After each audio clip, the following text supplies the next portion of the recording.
Vous observez parfois l'étrange mécanisme par lequel un mal projeté semble finalement se loger dans le cœur de son auteur? Vous avez peut-être constaté, dans votre propre histoire ou autour de vous, cette curieuse loi de rétroaction où une amertume expulsée vers autrui finit par consumer celui qui l'a produite. Ce phénomène n'est pas qu'une simple observation psychologique, il touche à une loi spirituelle profonde et immuable, un principe de résonance cosmique où nos actions et nos intentions finissent par dessiner le contour de notre propre réalité.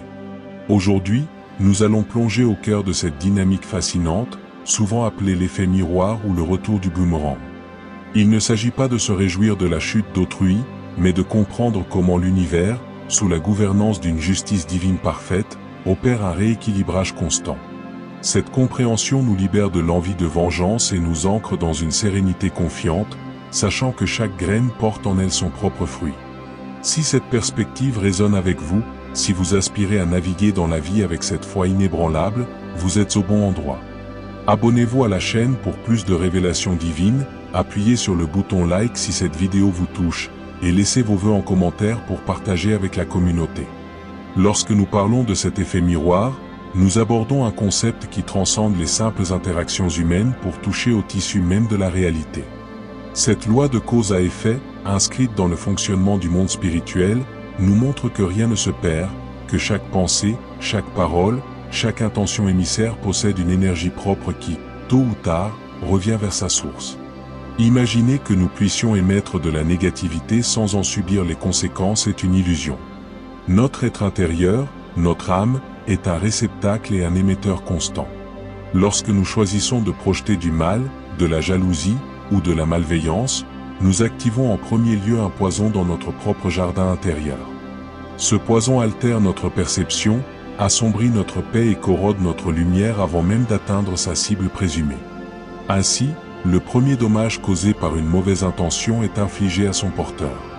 La personne visée peut être protégée par sa propre foi, par sa propre intégrité, ou par des barrières spirituelles que nous ne voyons pas. Mais celui qui émet la négativité est immédiatement en contact avec elle, la laissant pénétrer dans son propre champ vibratoire. C'est là le premier niveau du retour de bâton, un auto-empoisonnement instantané de son propre espace mental et spirituel. Ensuite, il faut considérer le principe de la moisson. Les écritures sacrées de nombreuses traditions parlent clairement, on récolte ce que l'on sème. Ce n'est pas une menace, mais une description précise du fonctionnement de l'univers. Si vous semez des graines d'ortie, ne vous attendez pas à récolter du blé. De la même manière, si vous semez dans le champ de votre vie et de vos relations des graines de médisance, de trahison ou de malveillance, la récolte qui poussera sera constituée de ces mêmes plantes épineuses. Elles pousseront peut-être sous une forme différente, dans un domaine inattendu de votre vie, mais elles seront là, portant la même essence que ce que vous avez diffusé. La justice divine n'est pas toujours immédiate à nos yeux humains, ce qui peut nous faire douter de son existence. Pourtant, son timing est parfait. Ce délai est souvent une grâce, un espace laissé pour la repentance, pour un changement de cœur. Mais lorsque le moment est venu, la récolte est inévitable. La personne qui a souhaité du mal peut alors se retrouver confrontée à des situations qui lui font vivre exactement la souffrance qu'elle voulait infliger. Ce n'est pas une punition arbitraire, mais un enseignement par l'expérience, une façon pour l'âme de comprendre concrètement la douleur qu'elle a légèrement souhaitée à autrui. Observons maintenant la dynamique psychologique interne. Une personne qui nourrit de la malveillance doit, pour la justifier, construire un récit dans son esprit. Elle doit se convaincre que sa cible mérite ce mal, elle doit entretenir un ressentiment, une colère, une frustration. Ces états émotionnels sont extrêmement consommateurs d'énergie et profondément destructeurs pour la santé mentale et même physique. Le stress chronique, l'anxiété, l'amertume rongent littéralement l'individu de l'intérieur. Ils créent un terrain propice à la maladie, à l'isolement et au malheur. Ainsi, sans qu'aucun sortilège externe ne soit nécessaire, la personne subit les conséquences de son propre état interne. Elle est emprisonnée dans un cycle de pensées toxiques qui attire à elle des expériences tout aussi toxiques. C'est un cercle vicieux, le mal projeté génère un état interne négatif, qui attire à son tour des circonstances négatives, renforçant ainsi la conviction que le monde est hostile et justifiant une nouvelle vague de malveillance. Seul un acte de conscience radical, souvent déclenchée par une prise de recul ou une souffrance devenue trop intense, peut briser ce cycle. Dans une perspective de foi, ce mécanisme est la manifestation de la protection divine. Croire que Dieu, ou l'univers pour ceux qui préfèrent ce terme, nous protège ne signifie pas qu'il nous épargne toute épreuve. Cela signifie qu'il a mis en place des lois spirituelles qui protègent l'innocent et corrigent celui qui s'égare. Lorsque vous êtes la cible d'une attaque, votre foi est votre bouclier. Votre choix de ne pas rendre le mal pour le mal, de bénir au lieu de maudire, vous place dans un courant de grâce. Vous n'avez pas à porter le poids de la vengeance, car le système de justice divine est infiniment plus précis et efficace que tout ce que nous pourrions imaginer. Votre rôle est de rester dans la lumière, dans l'amour et dans la paix. La personne qui a émis le mal, en revanche, se place en dehors de ce courant. Elle doit alors affronter les conséquences de ses actes sans la protection de la grâce qu'offre un cœur pur. C'est cette confrontation avec sa propre obscurité qui la ronge de l'intérieur, comme le dit le titre. C'est un processus douloureux, mais salvateur, car il peut la conduire à une remise en question et à une transformation. Prenons un exemple concret et moderne. Imaginons un collègue de travail qui, par jalousie de votre succès, colporte des rumeurs pour vous nuire. Son intention est de vous voir échouer, de ternir votre réputation. Psychologiquement, il doit entretenir cette jalousie, il doit guetter vos échecs, il doit mentir et manipuler. Cette activité constante est un fardeau mental énorme. Il vit dans la peur d'être découvert, dans la frustration de voir peut-être que ses calomnies n'ont pas l'effet escompté, et dans l'amertume de sa propre position qu'il estime inférieure. Son sommeil peut en pâtir, ses relations personnelles peuvent se teinter de cette méfiance et de cette négativité. Un jour, il se peut que ses propres manigances soient exposées, que sa crédibilité s'effondre, non pas parce que vous avez orchestré sa chute, mais parce que la vérité finit toujours par éclater. Il récolte alors la méfiance et le discrédit qu'il voulait semer pour vous. Le mal qu'il souhaitait est retourné contre lui, non par magie, mais par le simple déroulement des conséquences logiques de ses actes, orchestrés par la loi divine. Cette loi n'est pas là pour nous rendre passifs, mais pour nous rendre sages. La sagesse consiste à comprendre que notre puissance réside dans notre capacité à contrôler nos propres émissions, nos pensées, nos paroles, nos intentions. Au lieu de dépenser une énergie folle à nous protéger des autres ou à imaginer leur chute, nous devons investir cette énergie à fortifier notre propre temple intérieur. Cultiver la bonté, la bienveillance, la paix et la joie n'est pas un acte naïf, c'est une stratégie spirituelle de haute voltige. Cela crée autour de nous un champ de force qui désamorce la négativité et transforme les énergies hostiles. Lorsque vous émettez de la lumière, vous ne pouvez pas recevoir l'obscurité, car elle ne vibre pas sur la même fréquence. Ainsi, le mal qui vous est souhaité ne trouve tout simplement pas de point d'accroche en vous. Il retourne alors à son émetteur, faute de réceptacle compatible, et c'est là qu'il peut causer des dommages, dans le seul espace qui lui est ouvert, celui de la personne qui l'a généré. Cette vision des choses nous libère d'un immense poids. Nous n'avons plus à être les gendarmes du monde, à surveiller et à punir. Notre mission est de rester alignés, quel que soit le comportement d'autrui. C'est un appel à une responsabilité personnelle radicale. Chaque jour, nous avons le choix de la fréquence sur laquelle nous voulons vibrer. Si nous choisissons la colère en réponse à une offense, nous nous alignons sur la fréquence de l'offense et nous en subissons les effets. Si nous choisissons le pardon et la compassion, même sans approuver l'acte, nous nous alignons sur une fréquence supérieure qui nous protège et nous élève. Cette élévation n'est pas un déni de la réalité de la faute, mais une transcendance. C'est reconnaître que notre valeur intrinsèque et notre paix ne dépendent pas des actions des autres, mais de notre connexion à une source divine d'amour infini. Regardons à présent les fondements scripturaires. Le livre des Proverbes, par exemple, est rempli de références à cette loi, qui creuse une fosse y tombera, et la pierre reviendra sur celui qui la roule. Cette imagerie est puissante et sans équivoque. Dans le Nouveau Testament, l'apôtre Paul écrit « Ne vous y trompez pas, on ne se moque pas de Dieu. Ce qu'un homme aura semé, il le moissonnera aussi. » Ces textes ne sont pas des menaces pour contrôler par la peur, mais des avertissements d'amour, comparables aux mises en garde d'un parent disant à son enfant de ne pas toucher le feu pour éviter de se brûler. Dieu, dans son amour, nous informe des lois spirituelles pour notre propre bien. Ignorer ces lois, c'est comme ignorer la loi de la gravité, on finit par tomber douloureusement.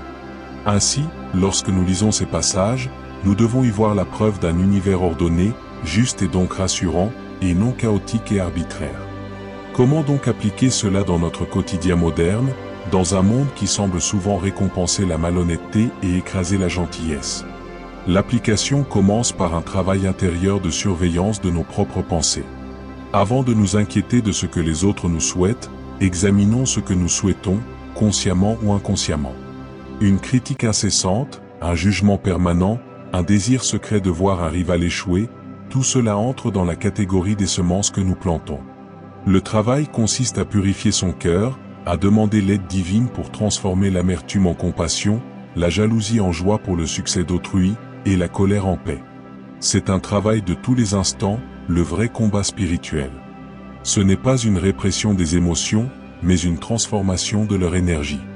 Lorsque vous sentez monter un sentiment négatif contre quelqu'un, reconnaissez-le sans vous juger, puis choisissez consciemment de le transformer en une prière pour cette personne ou en un lâcher-prise. Vous brisez ainsi le cycle à la source, en vous. Un autre aspect pratique est la protection proactive par la foi. Cela peut prendre la forme de moments de méditation ou de prière au début de la journée, où vous placez consciemment votre journée, vos relations et votre espace mental sous la protection et la guidance divine.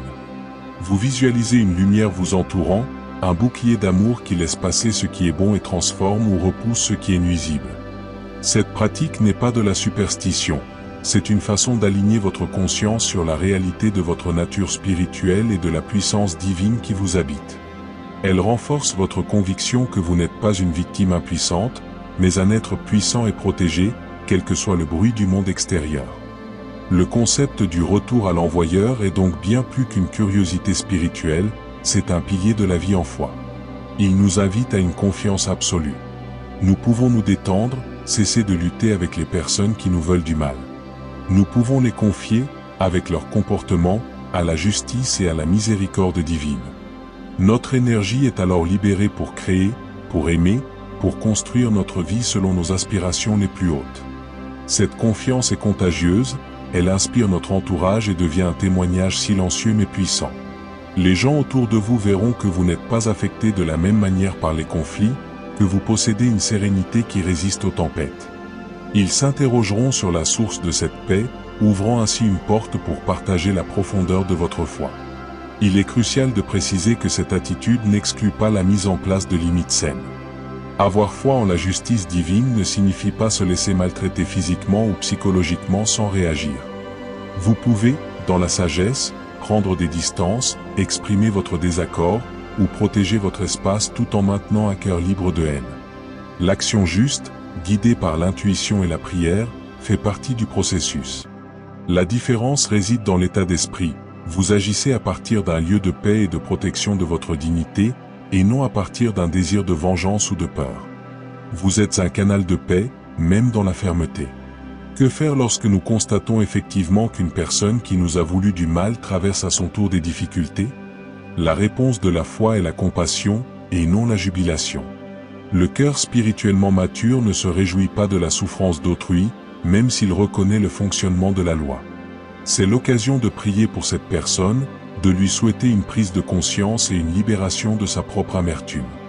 C'est ainsi que nous brisons définitivement tout lien karmique négatif. En répondant par l'amour à un moment où la justice s'accomplit, nous accomplissons nous-mêmes la loi suprême de l'amour, qui transcende et accomplit toutes les autres lois. Cette loi de rétroaction s'applique également au bien, bien sûr, avec une puissance décuplée. Chaque pensée d'amour, chaque parole d'encouragement, chaque acte de générosité que vous émettez vous revient également, multiplié. L'univers est généreux dans les deux sens. En vous concentrant sur l'émission du bien, vous inondez votre propre vie de ces retours positifs, au point que les émissions négatives des autres deviennent comme des gouttes d'eau dans un océan de lumière, insignifiantes et sans impact. Votre vie devient alors un témoignage vivant de la bénédiction qui suit un cœur pur et une intention droite. Le voyage spirituel est un processus de nettoyage constant. Plus nous avançons, plus nous devenons sensibles à nos propres imperfections et à la subtilité de nos intentions. Cette sensibilité accrue n'est pas une condamnation, mais une grâce. Elle nous permet de corriger notre cap en temps réel, d'ajuster nos fréquences avant même qu'une pensée ne prenne trop de puissance. C'est dans cette sensibilité que nous trouvons la vraie liberté. La liberté de ne plus être des esclaves de nos réactions automatiques, mais des créateurs conscients de notre réalité intérieure, ou par extension, de notre expérience du monde. Finalement, l'effet miroir nous ramène toujours à nous-mêmes. Il nous dit, regarde ce qui, en toi, réagit. Regarde ce que tu choisis d'émettre. Tout le pouvoir est là. Les autres ne sont que des miroirs qui révèlent nos propres ombres et nos propres lumières. Une personne dont la méchanceté vous trouble révèle peut-être en vous une peur de l'injustice ou une blessure non guérie. Une personne que vous critiquez facilement révèle peut-être en vous un trait que vous refusez de voir. Ainsi, chaque interaction devient une opportunité de croissance, de connaissance de soi et de purification. Cette perspective transforme totalement notre rapport au conflit. Ils ne sont plus des attaques dont il faut se défendre, mais des invitations à grandir, à nous ancrer davantage dans l'amour et à faire confiance au processus divin qui gouverne toutes choses, visibles et invisibles. Rappelez-vous que cette loi opère à son propre rythme, qui n'est pas le nôtre. Notre impatience est souvent un test de notre foi. Voulons-nous vraiment faire confiance à Dieu, ou voulons-nous reprendre le contrôle et administrer nous-mêmes la justice, selon nos critères limités et souvent égoïstes?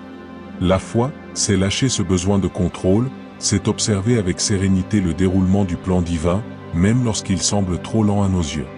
Cette attente active, remplie de paix et de bonté, est en elle-même une puissante émission de lumière qui accélère notre propre bénédiction et contribue à l'équilibre global.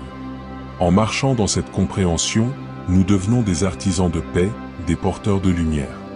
Nous ne sommes plus des réacteurs émotionnels, mais des créateurs spirituels. Notre présence apaise les conflits, notre amour désamorce les haines, et notre foi inébranlable en la justice divine devient un rocher sur lequel les autres peuvent s'appuyer. C'est là notre vocation la plus haute, incarner cette réalité alternative où l'amour est la loi suprême, où la confiance remplace la peur, et où nous savons, sans l'ombre d'un doute, que le bien que nous faisons et le mal que nous refusons de rendre nous construisent un avenir de paix et de plénitude, à l'abri des rongements de l'amertume et de la haine. C'est donc avec un cœur plein d'espérance et de conviction que nous concluons cette immersion dans la loi spirituelle de l'effet miroir. Nous avons vu comment le mal souhaité à autrui opère d'abord une corrosion intérieure chez son émetteur, comment les lois divines de la semence et de la moisson assurent un rééquilibrage parfait, et surtout, comment notre foi nous place dans un courant de grâce qui nous protège et nous élève au-dessus de ces batailles. Vous détenez désormais les clés pour vivre une vie non plus de réaction, mais de création consciente, une vie où votre paix intérieure est inviolable car elle est ancrée dans la certitude d'un univers juste et aimant. Cette connaissance est un trésor, elle transforme l'adversité en opportunité de croissance et les ennemis en miroir de notre propre évolution. Alors, que cette révélation continue de résonner en vous, guide chacun de vos pas, illumine chacun de vos choix et fortifie votre cœur contre les vents contraires. Que le Dieu d'amour et de paix, source de toute justice et de toute miséricorde, vous bénisse abondamment. Qu'il entoure votre vie d'une protection céleste, que votre foi grandisse chaque jour comme un arbre robuste aux racines profondes. Qu'il répande sa lumière dans vos pensées pour qu'elle demeure pure et créatrice. Qu'il fortifie votre cœur pour qu'il reste un sanctuaire de compassion, même face à l'incompréhension. Qu'il vous guide dans vos relations, vous donnant la sagesse de discerner et la force d'aimer avec justesse. Qu'il transforme toute épreuve en tremplin pour une foi plus vivante et plus rayonnante. Et que sa présence constante dans votre quotidien soit votre plus douce certitude et votre paix inébranlable. Si cette vision d'une vie ancrée dans la foi et protégée par les lois divines vous parle, si vous voulez continuer à grandir sur ce chemin, votre engagement ici est précieux. Abonnez-vous si ce n'est pas déjà fait, likez cette vidéo pour qu'elle puisse toucher plus de cœurs en quête de vérité, partagez-la avec vos proches qui pourraient en avoir besoin. Et laissez un commentaire avec vos vœux pour que nous grandissions ensemble dans la foi, en formant une communauté solidaire et inspirante. Merci d'avoir été là, et à très bientôt pour de nouvelles révélations.